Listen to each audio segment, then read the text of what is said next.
இன்றைக்கு கேளுங்க, இயேசுவே எனக்கு ஒரு விடுதலை தான். நீங்கள் கேட்டு பாருங்க, கட்டாயம் இன்றைக்கு அந்த அற்புதத்தை இயேசு உங்களுக்கு செய்வார். புஸ்தகத்தில் பரிசுத்த மார்க் எழுதின சுவிசேஷம் 10ஆம் அதிகாரத்தில் 46வது வசனத்திலிருந்து தொடர்ந்து நீங்கள் வாசிக்கும்போது இயேசு செய்த ஒரு அற்புதம் இதில் எழுதப்பட்டிருக்கிறாரு. இயேசு ஒரு நாள் எரிகோ என்ற பட்டணத்தின் வழியாக கடந்து போகிறார். அந்த பட்டணம் இன்றைக்கும் அந்த பட்டணம் இஸ்ரவேல் தேசத்தில் அந்த பட்டணம் இருக்கிறது. இன்றைக்கும் அந்த பட்டணத்துக்கு பெயர் எரிகோ தான். அந்த பட்டணத்தின் வழியாக இயேசு எருசலேமுக்கு கடந்து போகிறார். அப்பொழுது அந்த பட்டணத்தின் ஊடாக நடந்து செல்லும் பொழுது திரளான மக்கள் இயேசுவை பின்பற்றி போகிறாங்க. என்னால் இயேசு போகிற இடமெல்லாம் அற்புதம் செய்ததுனால இயேசுவை பார்க்கிறதற்கே பெருங்கூட்ட மக்கள் கூடுவார்கள். அவர் என்ன சொல்லுகிறார் என்று கேட்பதற்கு ஒரு கூட்ட மக்கள், அவரிடத்தில் போனால் எனக்கு ஒரு அற்புதம் நடந்துரும்னு சொல்லி சுகத்துக்காக விடுதலைக்காக அவரை தேடி வரக்கூடிய மக்கள், இப்படி திரள் கூட்ட மக்கள் இயேசுவை பின்பற்றி போகிறாங்க, ஒரு பெரும் கூட்டமாக. அப்போ ஜனங்கள் கூட்டமாக போகும்போது சத்தம் சலசலப்பு அதெல்லாம் உண்டாகும்ல. அந்த ஊரில் அந்த பட்டணத்தில் பர்திமேயு என்கிற கண் தெரியாத ஒரு மனிதன் இருந்தான். அவனுக்கு 2 கண்களிலும் பார்வை கிடையாது. பிறந்ததிலிருந்தே அவன் கண் பார்வை இல்லாத ஒரு மகனாக பிறந்து இப்போ பெரிய ஆளாக வளர்ந்து விட்டான். அவன் தெரு ஓரத்தில் அமர்ந்து, அந்த ரோட்டு ஓரத்தில் அமர்ந்து தர்மம் எடுப்பான். ஐயா, எனக்கு கண் தெரியாத ஐயா, கொஞ்சம் காசு கொடுங்க, தர்மம் பண்ணுங்கன்னு சொல்லி அவன் ஆள் நடமாடுகிற சத்தம் கேட்டாலே உடனே யாரோ வருகிறார்கள் என்று சொல்லி கையை நீட்டுவான். அப்போ யாராவது தர்மம் போட்டால் அதை வைத்து அவனுடைய வாழ்க்கை நடந்து கொண்டிருந்தது. அந்த மனிதன் அந்த ரோட்டு ஓரத்தில் உட்கார்ந்திருந்தான். அப்போ பெரும் கூட்டம் நடந்து போகிற சத்தத்தை அவன் கவனித்தான். ஒரு ஆள் நடந்து வந்தாலே அவனுக்கு நல்லா கேட்கும், தெரியும். இப்போ பெருங்கூட்டமாக மக்கள் பேசிக்கொண்டு நடந்து போகிறத உடனே, இது என்னது இவ்வளோ பெரிய கூட்டம், ஜனங்க பேசிக்கிட்டு இவ்வளோ பேர் நடந்து போகிறாங்களேன்னு சொல்லி, ஐயா என்னையா நடக்குதுங்க, என்னையா நடக்குது, என்ன இவ்வளோ பெரிய கூட்டமாக போகிறீங்கன்னு அவன் கேட்குறான். யாரோ ஒருத்தர் சொல்கிறாங்க, பதில் சொல்கிறாங்க, கண் தெரியாத ஒரு பிச்சைக்காரன் உட்கார்ந்துருக்கிறானே. எல்லாரும் அசட்டை பண்ணிட்டு போயிடறாங்க. ஒருவன் சொல்கிறான், இயேசு போகிறார், இயேசு போகிறார், அதனால தான் இவ்வளோ கூட்டம். இயேசுவா? அவரை குறித்து நான் கேள்விப்பட்டிருக்கிறேனே.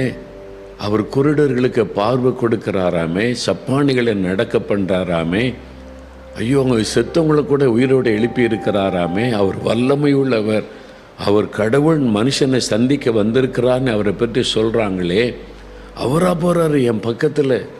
ஐயோ அவரா? அவர் என் கண்ணை திறக்க முடியுமே, எனக்கு ஒரு அற்புதம் செய்ய முடியுமே, என்னை கடந்து போயிட்டாரே. உடனே அவன் சத்தமிடுகிறான். வசனம் சொல்லுகிறார், இயேசுவே தாவீதின் குமாரனே எனக்கு இறங்கும் என்று அவன் சத்தமாய் கூப்பிட்டான். அவன் கூப்பிட்டான். அதுக்குள்ளே இயேசு தூரமாக போயிட்டார். ஜனங்கள் பெருங்கூட்டமாக போய்கொண்டிருக்கிறாங்க, பேசிக்கொண்டே போகிறாங்க, சலசலப்பு. அவன் கூப்பிட்ட சத்தம் கேட்கலை. உடனே கூட்டத்தில் போகிறவங்க சொல்கிறாங்க, நீ பிச்சைக்கார, சுமார் கண் தெரியாதவனு பிச்சைக்காரன, சுமார் அமைதியை சத்தம் போடாத.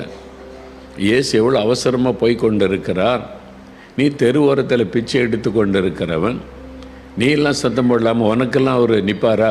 பேசாத, அமைதியார். அதட்டுறாங்க.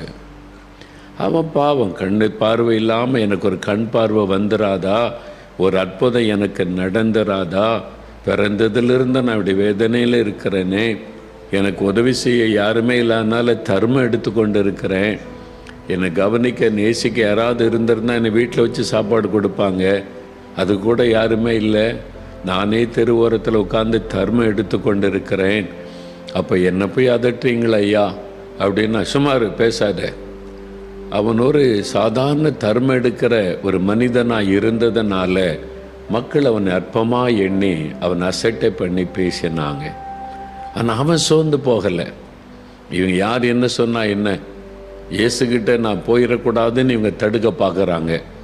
யார் என்ன சொன்னால் எனக்கு என்ன, எனக்கு ஒரு கண் பார்வை வேணும், இயேசுகிட்ட போனால் எனக்கு அற்புதம் நடந்துரும்னு நான் அறிஞ்சு வச்சிருக்கிறேன், கேள்விப்பட்டு இருக்கிறேன், விடக்கூடாது, இதான் நல்ல சந்தர்ப்பம்னு சொல்லி முன்னிலும் அதிக சத்தமாக கூப்பிட்டான், இயேசுவே தாவீதின் குமாரனே எனக்கு இறங்கும்.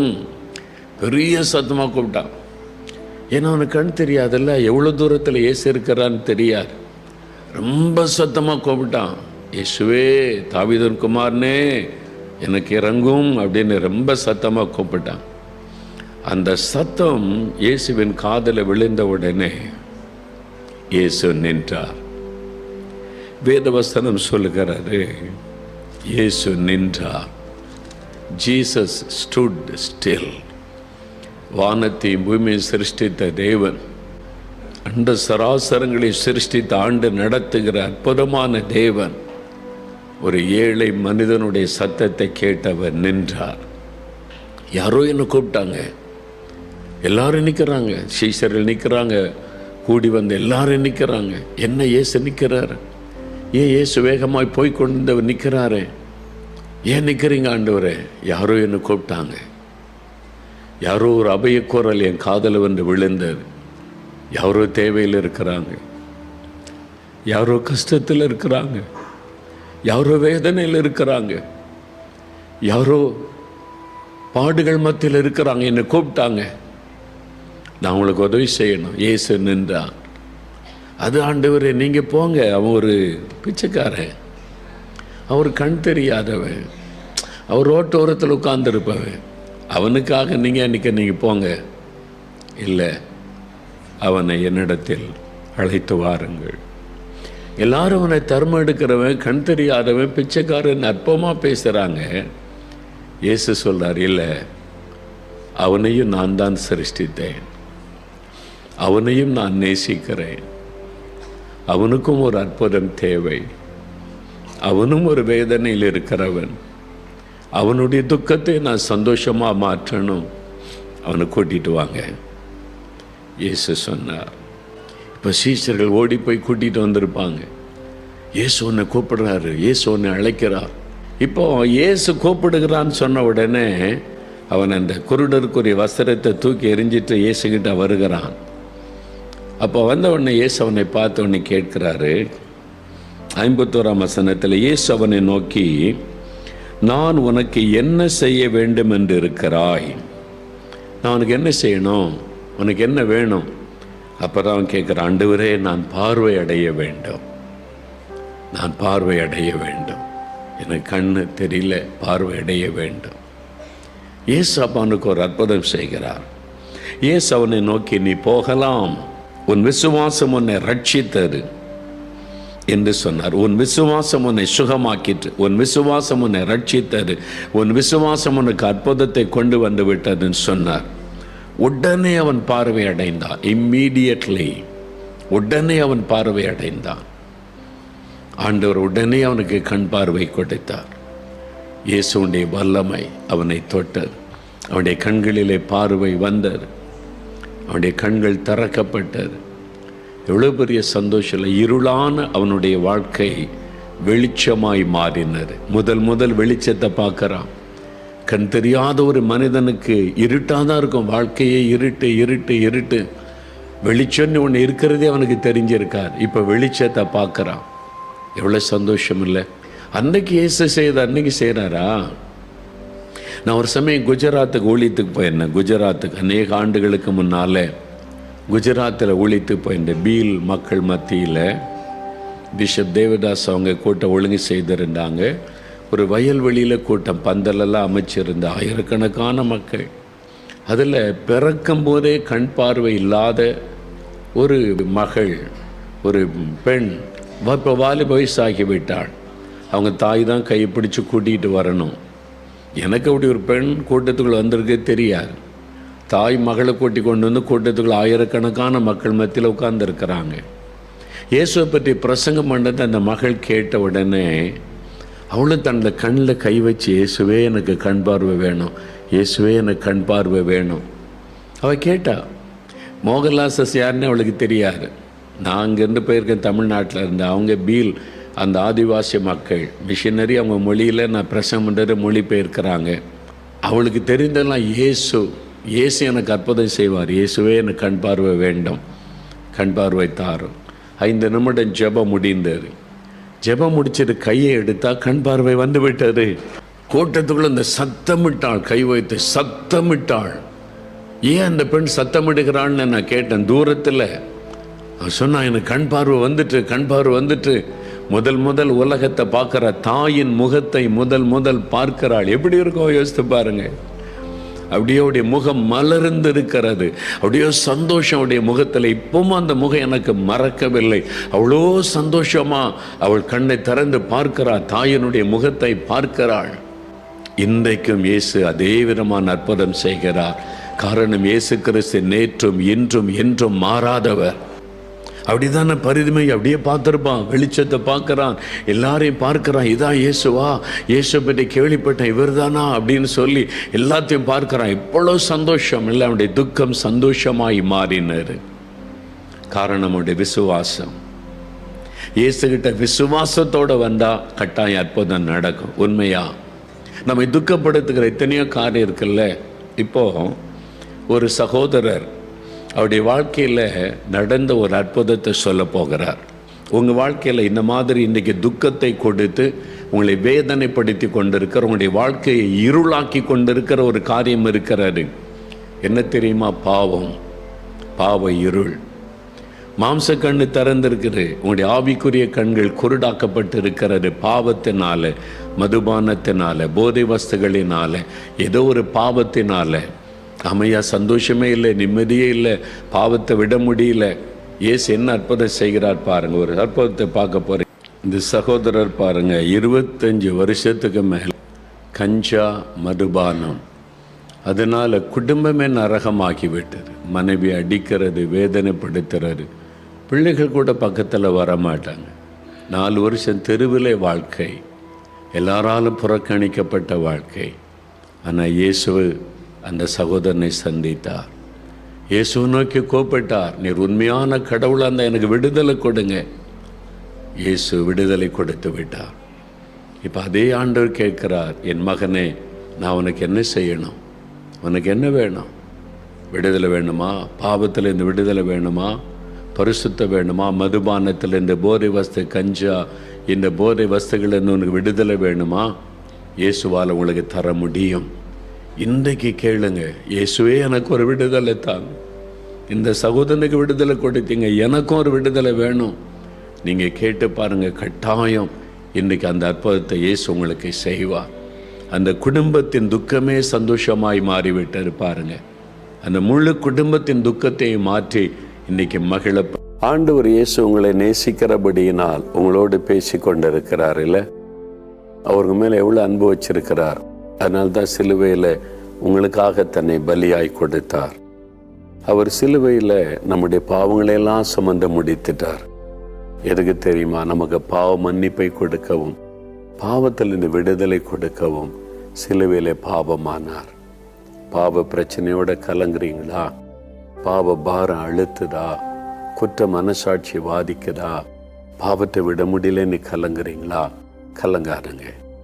இயேசு கிறிஸ்துவின் இரத்தத்தினாலே உங்களுக்கு ஒரு விடுதலை உண்டு, பாவ மன்னிப்பு உண்டு. அந்த விசுவாசத்தோடு ஜெபித்தா போதும். என் கூட சேர்ந்து ஜெபிக்கிறீங்களா? என் இருதயம் இயேசுவின் இரத்தத்தினால் கழுவப்படணும். இந்த பாவெல்லாம் நீங்கள் ஒரு பரிசுத்தமுள்ள இருதயம் எனக்கு வேணும், இந்த பாவ பழக்கத்திலிருந்து விடுதலை வேணும்னு விரும்புகிறவங்க உங்களுடைய வலது கரத்தை இருதயத்தில் வைத்துக்கொள்கிறீங்களா? அப்படியே வைத்துக்கொண்டு கண்ணை மூடுங்க. நம்ம இணைந்து ஜெபிக்கலாம். தகப்பனே, இந்த வார்த்தைகளை கேட்டு என்னோடு இணைந்து ஜெபிக்கிற இந்த மகனுக்காக, மகளுக்காக ஜெபிக்கிறேன். இந்த தகப்பனார் தாயாருக்காக ஜெபிக்கிறப்பா. இயேசுவே, என் பாவத்தை மன்னிங்க, இந்த குற்ற மனசாட்சியை மாற்றுங்க, இந்த பாவத்தின் பாரத்தை என்னை விட்டு எடுத்து போடுங்க. ஐயோ, இந்த பாவத்தினால் உண்டாகிற அந்த வேதனையை என்னை விட்டு எடுத்து போடுங்க. பாவத்திலிருந்து உங்கள் விடுதலை தாங்க. இயேசுவே, உங்கள் இரத்தத்தினால் என் இருதயத்தை கழுவிருங்கன்னு சொல்லி ஜெபிக்கிற இந்த பிள்ளைகளை பாரும் ஆண்டவரே. உண்மையாய் தன் பாவத்தை உணர்ந்து மனம் திரும்புகிற இந்த பிள்ளைகளுக்கு மனம் இறங்கும். இயேசு கிறிஸ்துவின் இரத்தம் சகல பாவங்களை நீக்கி சுத்திகரிக்கும் என்ற வார்த்தையின்படி உம்முடைய இரத்தத்தின் வல்லமை அவருடைய இருதயத்திற்குள் இறங்கட்டும். அவருடைய இருதயம் பாவமர கழுவி பரிசுத்தமாக்கப்படட்டும். அந்த பாவ உணர்வுகள், இச்சையின் கிரியைகள் இயேசுவின் இரத்தத்தின் வல்லமையினால் அழிக்கப்பட்டு போகட்டும். இதோ குற்ற மனசாட்சி அவருடைய உள்ளத்தை விட்டு விலகி அவருடைய உள்ளத்தில் இப்பொழுது மெய்யான மகிழ்ச்சி, சந்தோஷம் உண்டாகும்படிக்கு நான் ஜெபிக்கிறேன். தகப்பனே, இந்த பாவத்தை விட முடியவில்லையே, நான் விரும்பினாலும் முயற்சித்தாலும் முடியவில்லை என்று நினைக்கிற பிள்ளைகளை பாரும். இயேசு கிறிஸ்துவின் ரத்தம் சகல பாவ வல்லமிலிருந்து விடுதலை கொடுக்கும் என்பதை விசுவாசிக்கிறோம். இயேசு கிறிஸ்து விடுதலையாக்கினால் மெய்யாகவே விடுதலை ஆவீர்கள் என்ற வசனத்தை விசுவாசிக்கிறோம். இப்பொழுது நம்முடைய ரத்தத்தின் வல்லமை இவர்கள் மேல இறங்கட்டும். அந்த பாவத்தின் வல்லமை அழிக்கப்பட்டு போகட்டும். பாவ கட்டுகள் அறுக்கப்படட்டும். பாவத்தை கொண்டு வருகிற பொல்லாத ஆவிகள், குடிவெறியின் ஆவிகள், விபச்சார வேசித்தன ஆவிகள், பண ஆசையின் ஆவிகள், பெருமை எரிச்சலின் ஆவிகள், எந்த பாவத்தினால் உங்களை தாக்கி இருந்தாலும் இயேசு கிறிஸ்துவின் நாமத்தில் அந்த ஆவிகளை கடிந்து கொள்ளுகிறேன். இப்பொழுது அவருடைய ஆத்மாவில் ஒரு விடுதலை வரட்டும். மெய்யான சந்தோஷம், மன மகிழ்ச்சி உண்டாகட்டும். தகப்பனே, அவரின் பாவங்களை எல்லாம் மன்னித்து உன் நோய்களை எல்லாம் குணமாக்குவார் என்று சொல்லி இருக்கிறீர். இப்பொழுது அவருடைய சரீரத்தை தொடும். அவருடைய சரீரத்தில் இருக்கிற நோய்கள் இயேசு கிறிஸ்துவின் நாமத்தில் மறைந்து போகட்டும். அந்த பலவீனங்கள், வலிகள், வேதனைகள் விலகட்டும். பொருளாத மரண வியாதி, கேன்சர் வியாதி மறையட்டும். ஆஸ்துமா வியாதி விலகட்டும். இயேசுவின் நாமத்தில் பாதிக்கப்பட்ட உறுப்புகளுக்குள்ளே சுகமளிக்கிற வல்லமை இறங்கட்டும். சுகம் உண்டாகட்டும். அவருடைய துக்கங்கள் மாறட்டும். தேவைகளை சந்தியும். வழிகளை திறந்து கொடும். அற்புதம் செய்து ஆசீர்வதித்த மகிழ பண்ணும். ஆண்டவர் ஆசீர்வதித்து விட்டதற்காக ஸ்தோத்திரம், ஸ்தோத்திரம், ஸ்தோத்திரம்.